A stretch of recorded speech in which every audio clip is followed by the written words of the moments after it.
Министерството за надворешни работи конечно ги објави, а членовите на македонскиот тим ги презентираа препораките кои Македонско-бугарската историска комисија ги има усогласено уште во 2019 година за заедничко чествување на 5 историски личности: светите браќа Кирил и Методи, Свети Наум и Климент и цар Самуил. Објавени се и препораките за подобрување на учебниците по историја во 5-ти клас во Бугарија и 6-то одделение во Македонија, кои реципрочно имаат по 5 препораки за секој учебник, а кои го опфаќаат периодот на антиката. Препораките за двете страни се однесуваат за коригирање на досегашното користење на неосновани историографски сугестии за античката историја, недостатоци при користење на историските карти кои што не соодветствуваат со конкретното историско време и контекст, како и исправање на фактографски непрецизности. Препораките воопшто не допираат до идентитетските прашања, повеќе се посветени на тоа да се избегне митологизацијата на тој антички период во образовниот систем на двете страни и да се избегне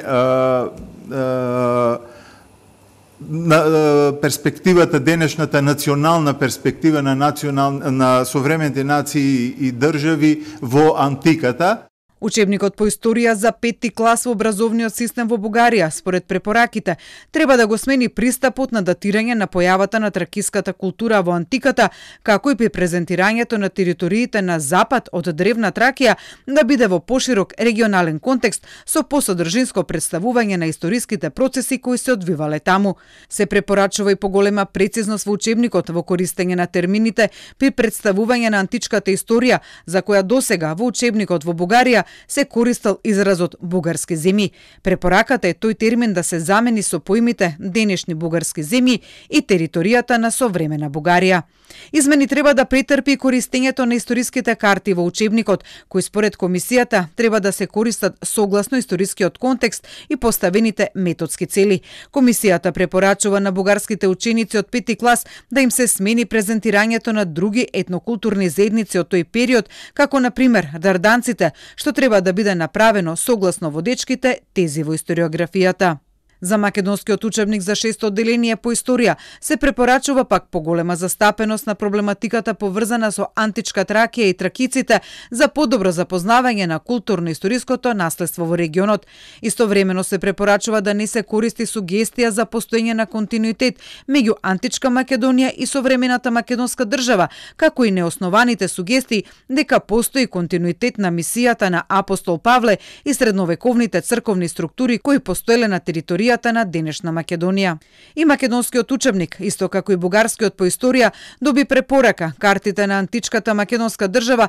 попрецизно да го представуваат конкретниот временски период на кој се однесуваат, но и македонските 6 одделенци да учат за други антички заедници и нивните етнокултурни карактеристики. Овие препораки се препораки кои одат до владата, кои таа треба да ги усвои и понатаму да продолжи во процесот при пишувањето на идните учебници по историја, авторите кои ќе ги пишуваат наставните единици на кои се однесуваат овие препораки да ги земат во предвид. Се разбира, претходно предстои усвојување на овие препораки од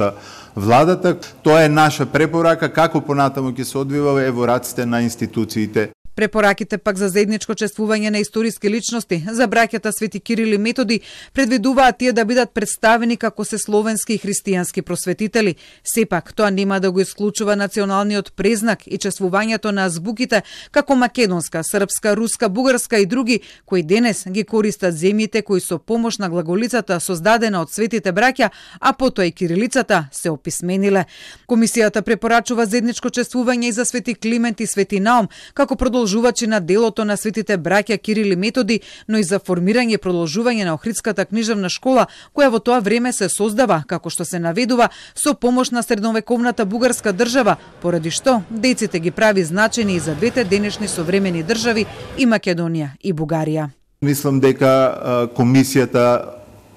направи текстови кои се прифатливи за двете страни, за двете влади, со кои може и верувам ако бидат усвоени од владата ќе придонесат за подобрување на односите на двете држави, на двата народа, уште повеќе што и светите браќа Кирил и Методи веќе се чествуваат заедно од двете држави. За цар Самуил препораката е дека тој е владетел на голема средновековна држава, која што по големиот дел од современата историска наука ја смета за бугарско царство, со центар во територијата на денешна држава Македонија, но и значителен дел од земјите и населението на Балканскиот полуостров. Според препораката на комисијата, цар Самуил и неговата драматична судбина е символ на заедничката историја на двете современи држави и препорачува негово заедничко чествување и од Македонија и од Бугарија. Комисијата во моментов, како што информираа незините членови, работи на учебникот по историја од 6 клас во Бугарија и 7 одделение во Македонија, а следната историска личност за која ќе се разговара за евентуално заедничко чествување е Гоце Делчев.